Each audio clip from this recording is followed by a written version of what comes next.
Hello and welcome back to English Today. This is DVD 8 and the fourth DVD of your elementary level. And in this DVD, you will see another 2 episodes of That's Life, our story, followed by our special TV programs. This time, a sports expert will be talking all about rugby, followed by air travel without stress, featuring our travel expert. Then, in the grammar section, we will study the future forms will and going to, and also look at special question forms and question tags. Okay, so happy studying to you all.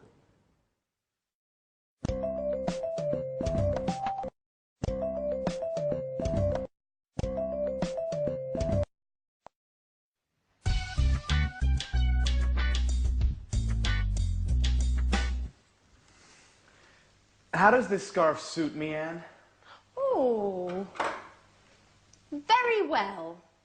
You look fine. Really? I'm not sure. Look, maybe this one looks better?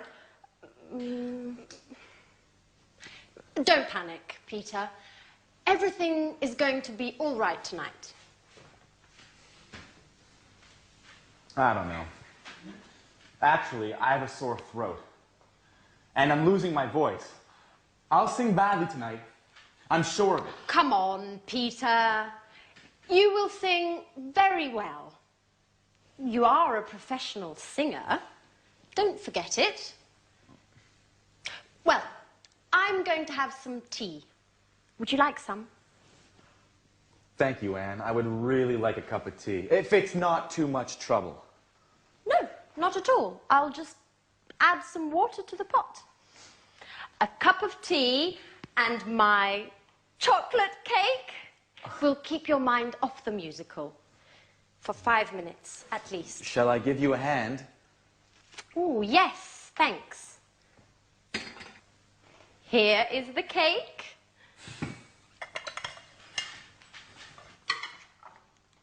Oh, Peter! Okay, listen. I know you are nervous, but try to be careful, please. I'm sorry, Anne. Listen, how do you think the musical will go? I think it will go very well. Grease is considered a classic musical. It's successful, entertaining. There will be loads of people clapping. Do you really think so? Sure I do. Hey, Peter, what time does the show start? At 9 o'clock. How are we going to get to the theater? I'm going to drive. I don't think that's a very good idea. Why not? Because parking there is almost impossible. Okay. We'll take the tube. That's a much better idea. When should we leave? Around 8:30? No, that's too late. Okay. We'll leave earlier. Oh, I'm so sorry, Anne. Oh, Peter! You're hopeless. Okay, listen. I think you need to relax a bit. Why don't you go and take a nap? I can't sleep. I'm too nervous. Okay. Why don't you rehearse your part again? I can't. I can't remember anything. Okay.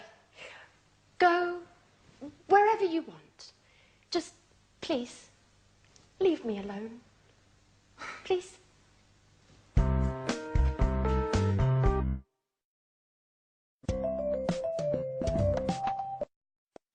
Hi, and welcome back to English Today, the only live TV program when you can learn the English language.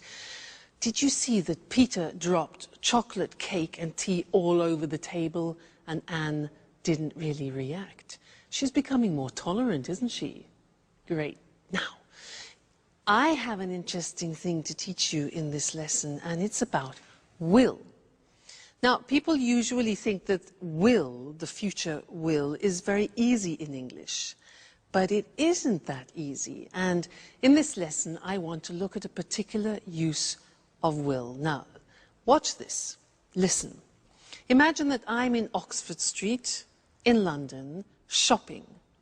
I stop outside a shop and I see a beautiful dress. And I think, I like that. I want that. And I say, I'll buy it. I'll buy it. Now, I'll is the abbreviation of I will. I'll buy it. We use this form when we make a spontaneous decision. It's nothing planned. It happens spontaneously. It's called in English a snap. Snap decision. All right? Let's continue. So, I see the dress and I think, I'll buy it. Great. Then I look at the price. 1,500 euro. Crikey. And I think, I won't buy it. Negative of will. I won't buy it. But then I think, no, wait a minute. I haven't bought myself anything lovely for a long time. Maybe my boyfriend can help me. So I decide I'll buy it. I go into the shop, I talk to the shop assistant and I say, that dress, I like that dress.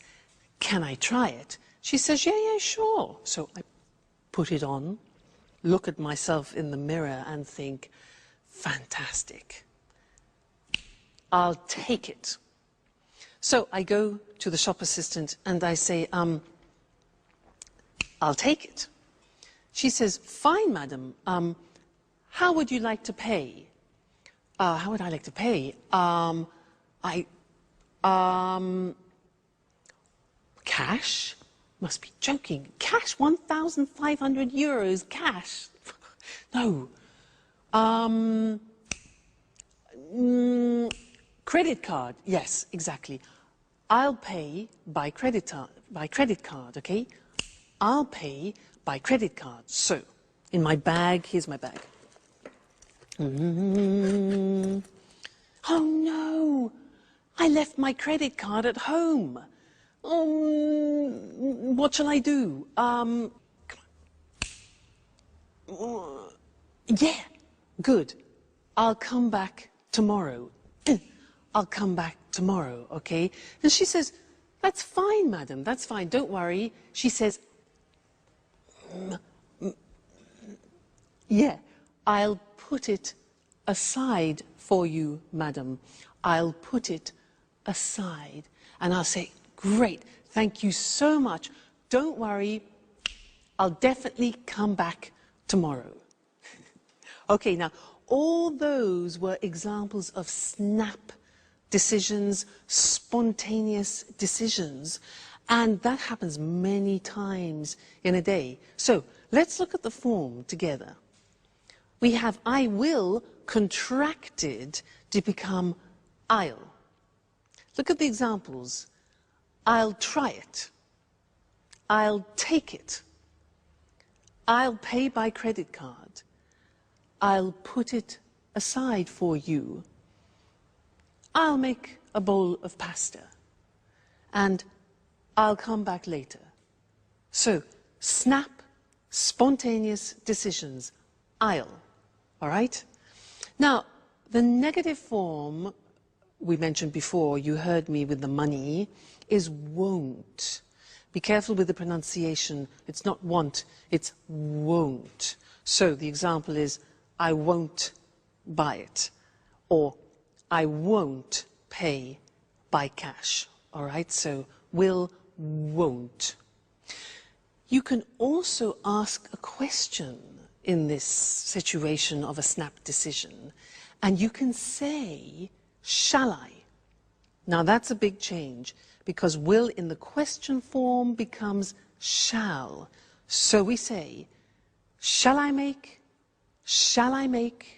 a bowl of pasta? Or shall I help you? All right, that's the question form. So, I'll do it. I won't do it. Shall I do it?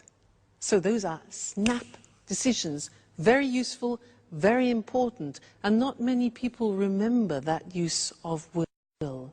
Great. Let's go back and see how Peter's feeling, and then I'll see you later. I'll see you later. Bye.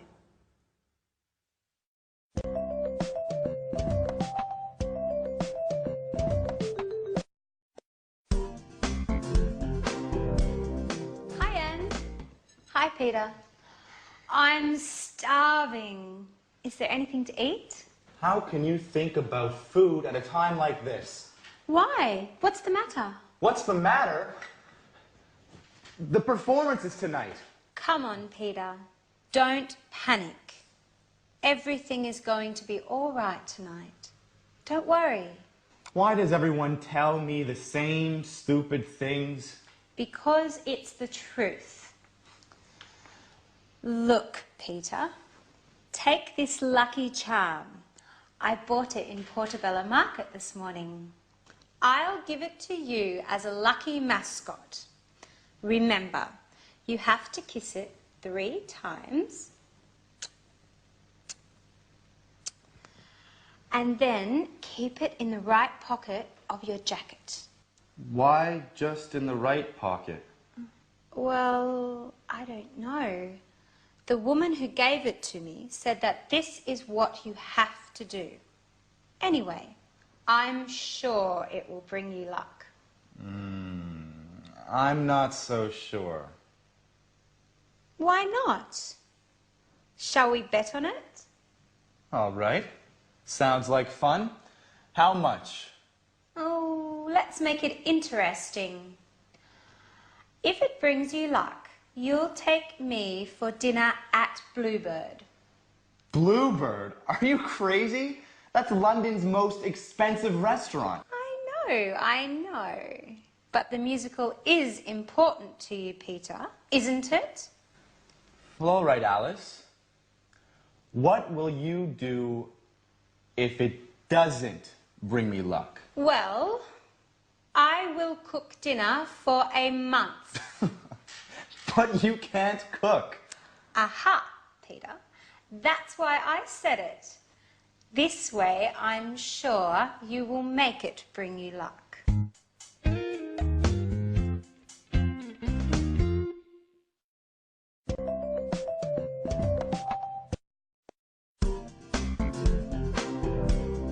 Hi, Anne. Hi, Peter.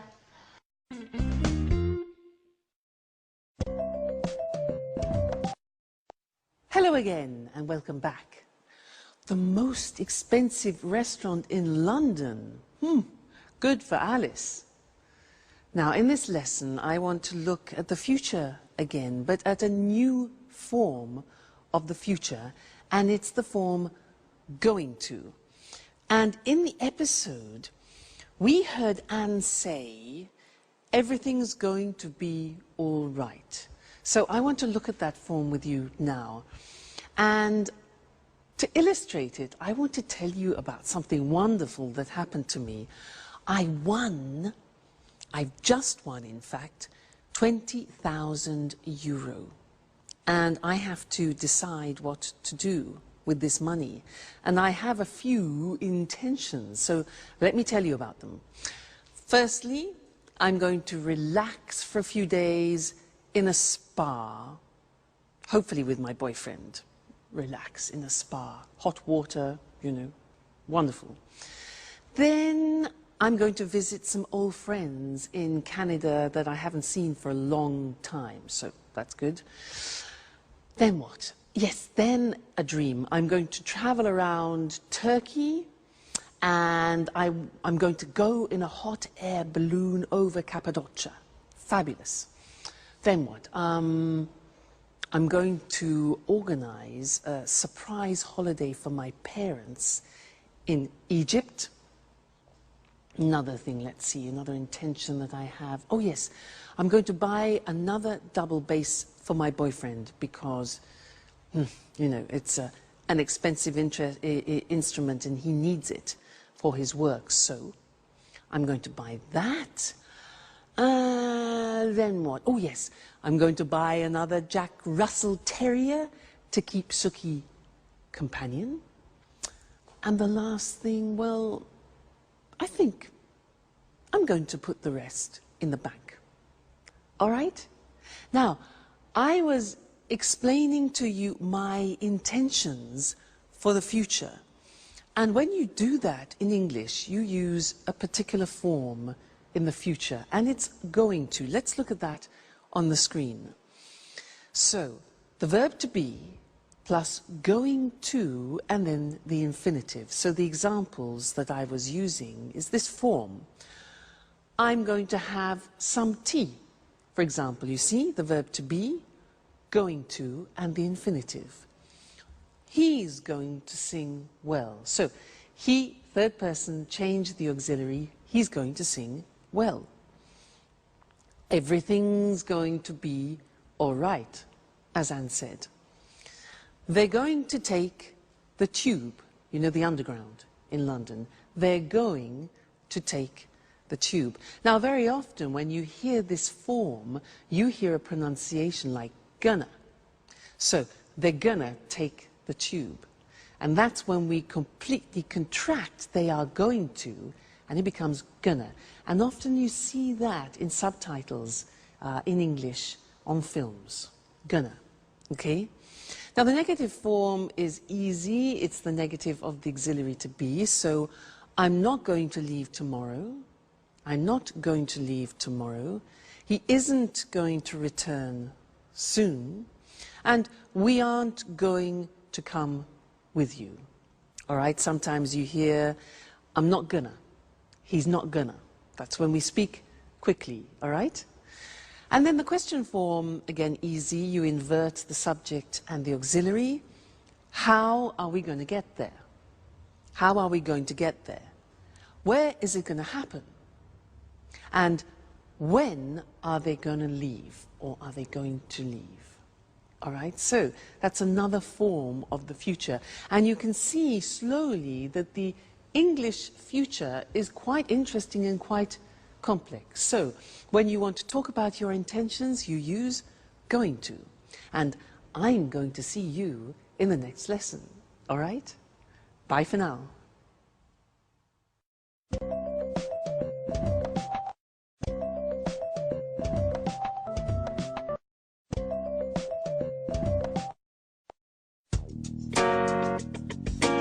The musical was great, wasn't it?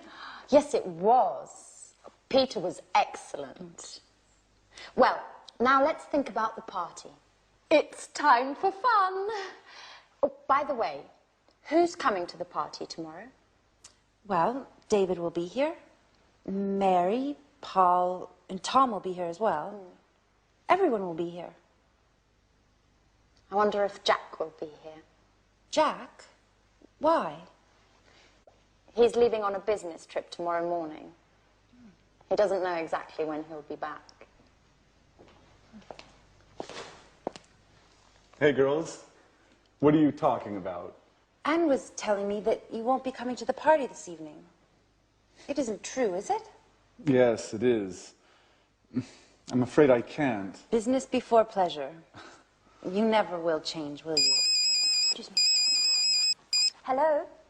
Oh, hi. I really don't have a choice.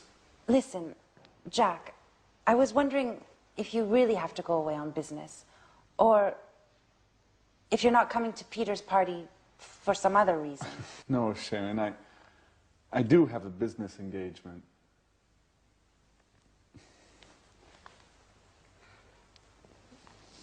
Anyway, since you asked, I'll tell you. There's more. I'm jealous of Peter. Oh, come on, Jack. You only care about business. Sure. That's what they all say. But, you know,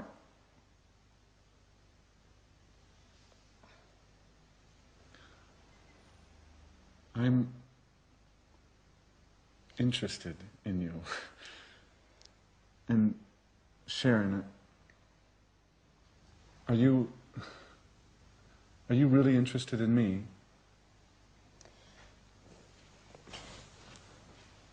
Anne, who are you talking to on the telephone? Mary.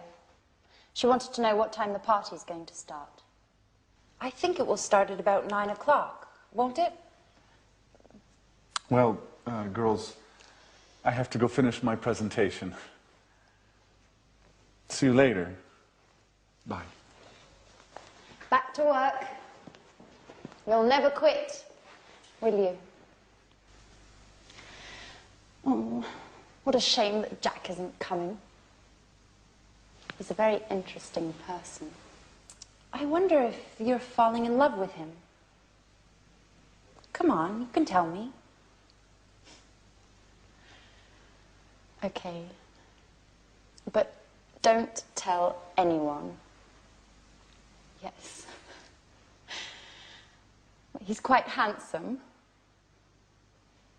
Do you think he likes me, Sharon? What a question. It's none of my business.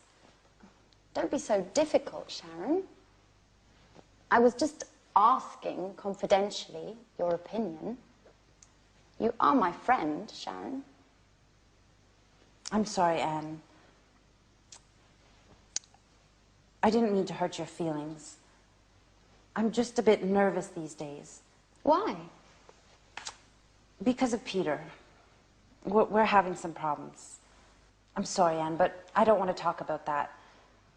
I've got to go. See you later. Bye-bye.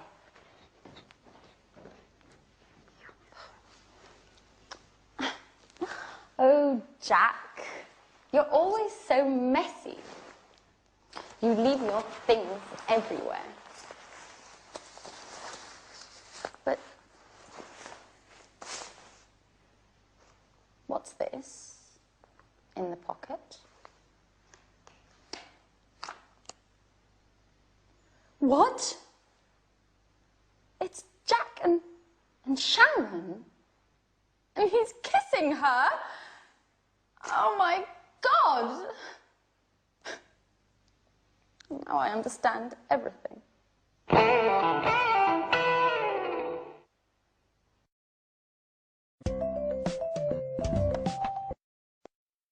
Hello again and welcome back to your live English language lessons. And in this lesson, we're going to learn something about questions. Remember how we said that English questions are difficult because of all those auxiliaries? Well, in this lesson, we're going to learn something which is especially typical of the English language. They're called question tags. Now, let me give you an example of a question tag. She's unhappy, isn't she? Let's look at that. So, she's unhappy, isn't she? Strange, hey? She's unhappy, isn't she? Now, it's not really a question asking you for information. It's more a question asking for confirmation, whether you agree. And usually the people agree. So, she's unhappy, isn't she? Yes, she is. Look at the construction. She's unhappy is in the positive form. And then we have the tag. It's called the question tag after, in the verb to be, but in the negative question form. She's unhappy, isn't she? This is very common in English and not common in other languages because other languages usually use no. For example, she's unhappy. No, we repeat the verb. And because it's complicated now, let's go to the screen and see some more examples of that, okay? So, she's upset is like she's unhappy. She's upset, isn't she? You're a student, the verb to be, you're a student. You take the verb to be, are, and you turn it into a negative question. So we say, you're a student, aren't you? All right? Next one. He's Brazilian, isn't he? Do you see the mechanism now? It's raining, isn't it? Again, I'm not asking for information, I'm asking for confirmation. They're watching television. They are watching, aren't they? They're watching television, aren't they? And you notice that my voice actually goes down at the end, so it's not like a real question where your voice goes up. We're learning, aren't we? You live in Italy. Now, look at this example here. You live is the present tense, so we need the auxiliary of the present tense of live, which is not the verb to be. So look how that works. You live in Italy, don't you? Negative don't. Auxiliary is do in the negative don't you. Interesting, eh? You live in Italy, don't you? If we change that into the third person, it becomes she likes English. What's the auxiliary? Exactly, does. In the negative, doesn't she? So she likes English, doesn't she? And the last example, they work at home, don't they? They work at home, don't they? All right, so it's not easy. You have to keep in mind the auxiliaries all the time.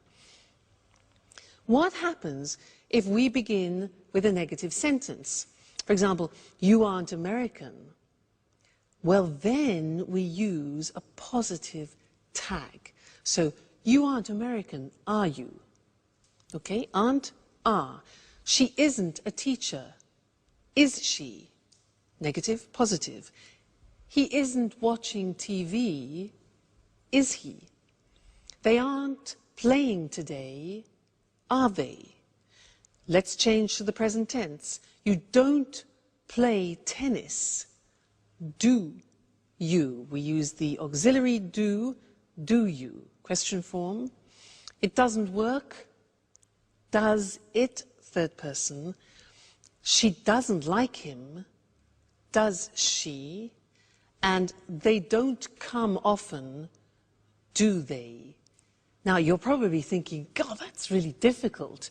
And it's not easy. It takes a lot of practice. But when you know your auxiliaries well, it becomes easier and easier. Okay, so don't worry, slowly but surely, as we say.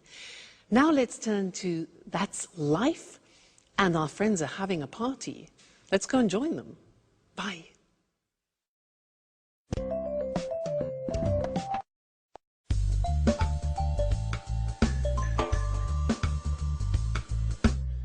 It's a shame Jack isn't here, isn't it? Yes, it's just not the same without him, is it? Well, business is business, you know. Well, Anne, I wonder what wonderful food you cooked for us this evening. Anne, hello? Are you there? Oh, sorry, Peter. I was miles away. What did you say? What did you cook for us? Oh, your favorite. Fish and chips. Oh, what would I do without you? Hey, what about me? I brought the beer. Yes, we're glad you did. Cheers! Cheers. Cheers. Here's to Peter's success. Well, guys, this is the right time for an important announcement. Last night, there was a famous director at the theater. We met after the show, and he told me he is preparing a musical to be performed all over Japan. So he wants to see me for an audition next week. Well, cheers! Cheers! Cheers! You'll be famous soon, Peter. Surprise! Jack! Jack! Well, well, not so dedicated to your work, are you? Peter, get me a beer. Now you're talking.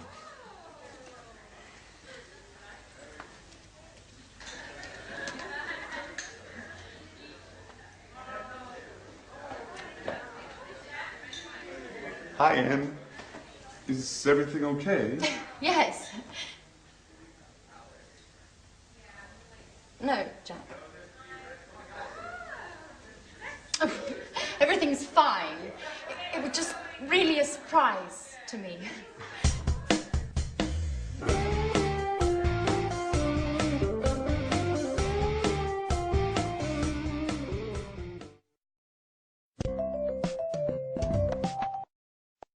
Hello and welcome back again for some more English. Now, at that party, everybody seemed happy except Anne. And nobody really noticed what was happening between Sharon and Jack. Well, anyway, let's get back to English questions. Last time we studied question tags. But this time I want to look at another question form in English which is very important. Now, when you don't know the subject, you need to ask a question in order to get the subject. Now, let me explain that. Usually in a normal question in English, like, where do you work? The subject form is in the question, where do you work? And the answer would be, I work in London. But if I want to ask you about the subject, I have to change the question and it becomes, who works in London? Now that question is asking for the subject and the answer could be, my brother, the subject, works in London. Now the good thing is we eliminate the auxiliaries do and does. Yahoo! I can hear you say. Let's do some examples before we go to the screen, okay? Now, I'll ask you some questions. For example, who likes English? Notice that there's the S on the verb because who is considered a third person. Who likes English? I do. You do, for example, all right? Who lives in igloos? Now, give me the subject. Who lives in igloos? Yeah, exactly. Eskimos live in igloos, all right? You give me the subject. Now, answer this one. Who cultivates rice? Who cultivates rice? Yeah? The Chinese, the Italians, Southeast Asian countries. Okay, good. Next one. Who sings musicals in That's Life? Exactly. Jack sings musicals. Great. Who wants to be an artist? I'm asking you for the subject. Who wants to be an artist? Yeah, Alice does. Alice wants to be an artist. And who likes Jack? Well, Sharon does. Anne does, and so does Alice. He's a lucky man. All right, now let's go to the screen and see those written because it's unusual for you now to learn a question with no auxiliary. So, what happens is you have the word who, which is the question word, and you eliminate the auxiliary. If you look at the first example, which is the typical question, who do you live with? You're asking for the object. And the answer could be your family, for example. Who do you live with? The subject is you. You ask for the object. But who lives with you? You are asking for the subject. And the answer could be my family. Okay? Let's look at some more examples. No auxiliary. So, who works in an office? He does. Who likes English? We do. Who lives in igloos? Eskimos live in igloos. Who cultivates rice? The Italians, the Chinese. Who understands Russian? I don't. Do you? Who sings musicals? Peter does. Who wants to be an artist? Alice. And who likes Jack? We all do. Okay, so very interesting this, and we will look at it again in the future. But remember, this is one occasion, the only occasion where you don't need auxiliaries in the question form when you're asking for the subject. So, who understands this? We do. Okay. So I'll see you again soon. Take care. Bye.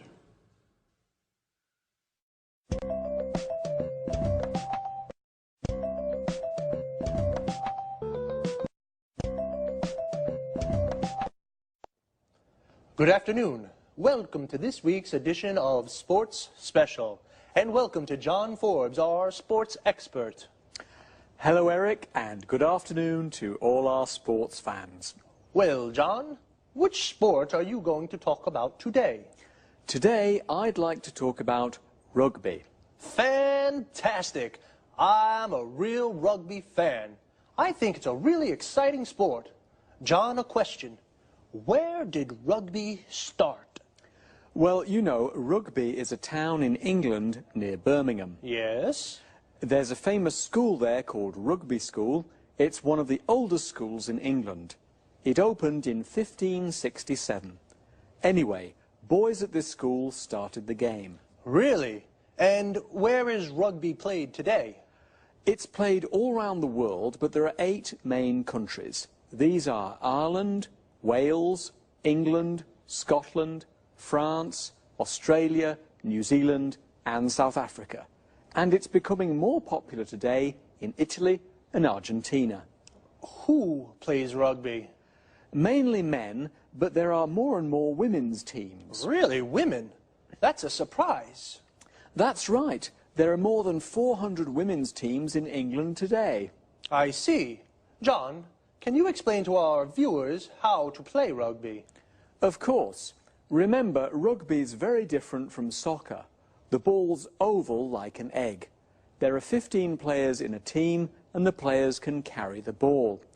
In fact, the aim is to run fast with the ball in your hands. And what about a tackle? What's that? To stop a player of the opponent's team running with the ball, you tackle him. You catch his legs and pull him to the ground. That sounds dangerous. Yes, it can be. There are lots of injuries in rugby. It's a very physical game. And how do you score?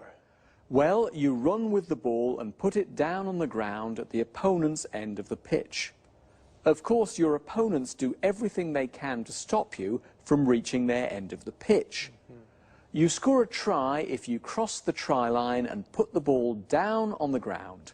You can also score points by kicking the ball between the 2 goalposts.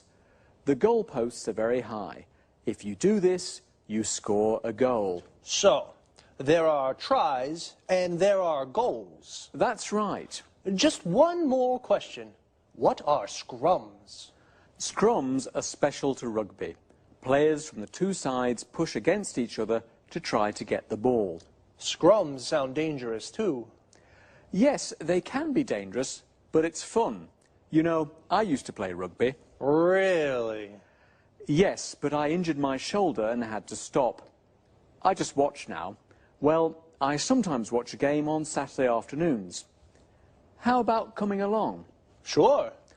How about next weekend? Great. Okay. Thank you, John. Goodbye. And goodbye to all our sports fans. See you next week for another edition of Sports Special.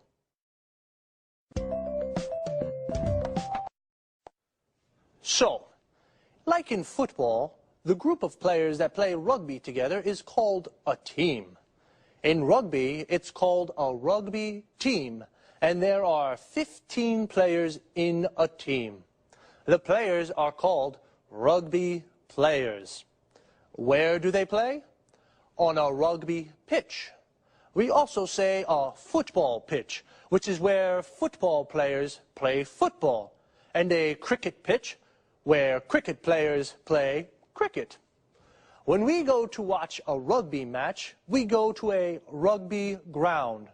Well, as John said, rugby can be dangerous. In fact, there are lots of injuries in rugby. An injury is when you hurt or damage a part of the body. If a player has a serious injury, then he cannot play.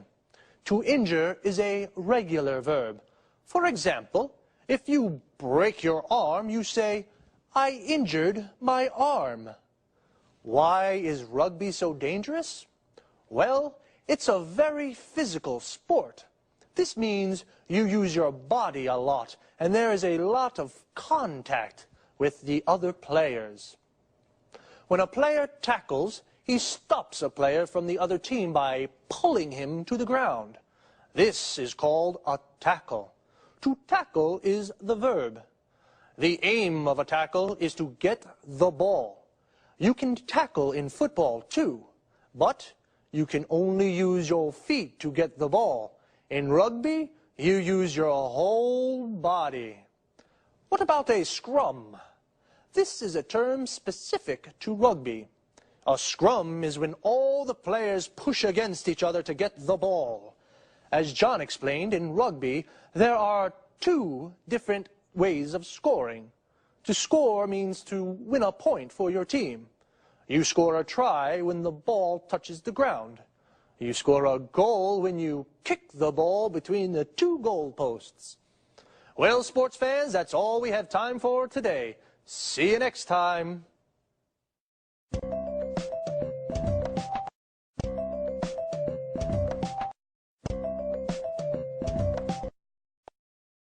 Good afternoon and welcome to this week's edition of the Travel Programme.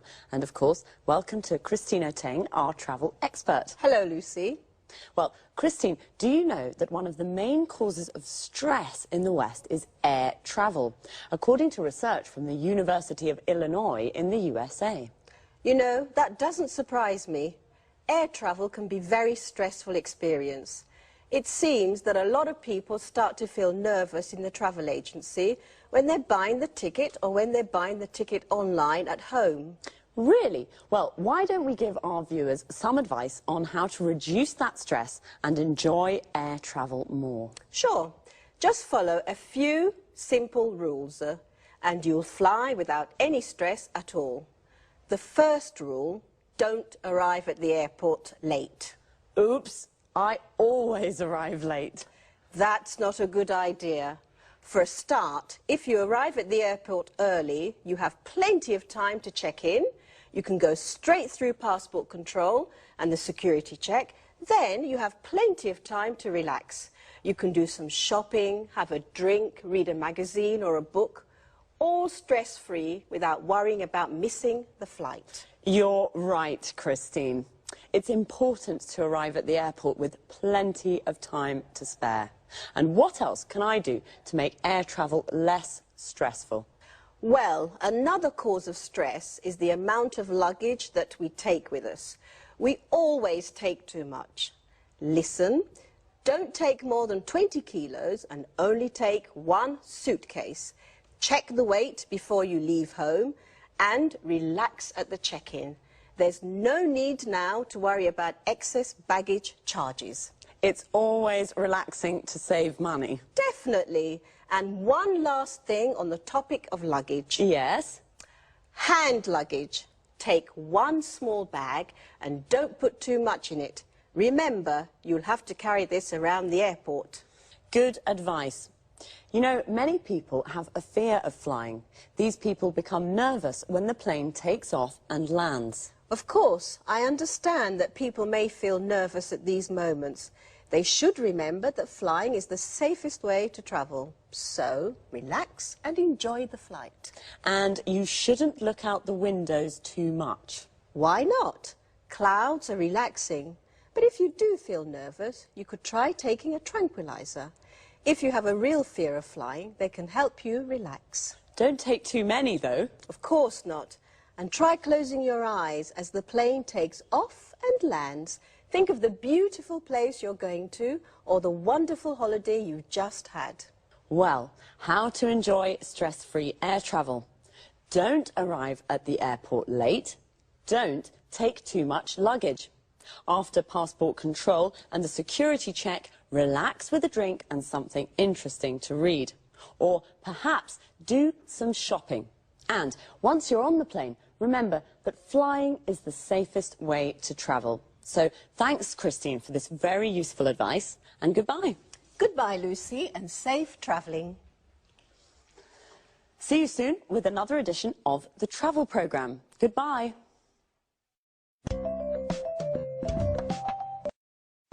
Well, I certainly didn't know that air travel could cause so much stress. Air travel is the general expression for everything to do with flying. So the stress can even start when people buy their tickets at the travel agency or online.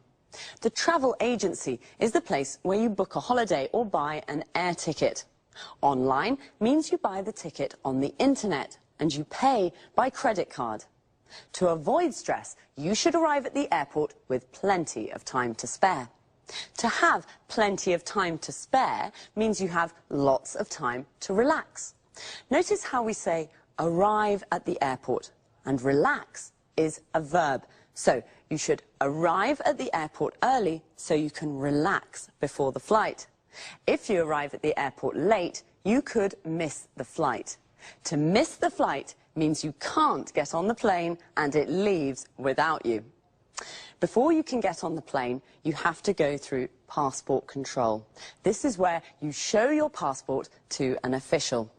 You have to go through the security check. This is where you put your hand luggage into the X-ray machine. Hand luggage is the bag you take on the plane with you. Luggage is the general word for suitcases and bags. A suitcase is a kind of bag where you put your clothes and shoes. Now, some people have a fear of flying. This means they're afraid of flying and they get nervous when the plane takes off and lands. When the plane takes off, it leaves the ground. And when a plane lands, it touches the ground again. So remember, flying is the safest way to travel. See you soon.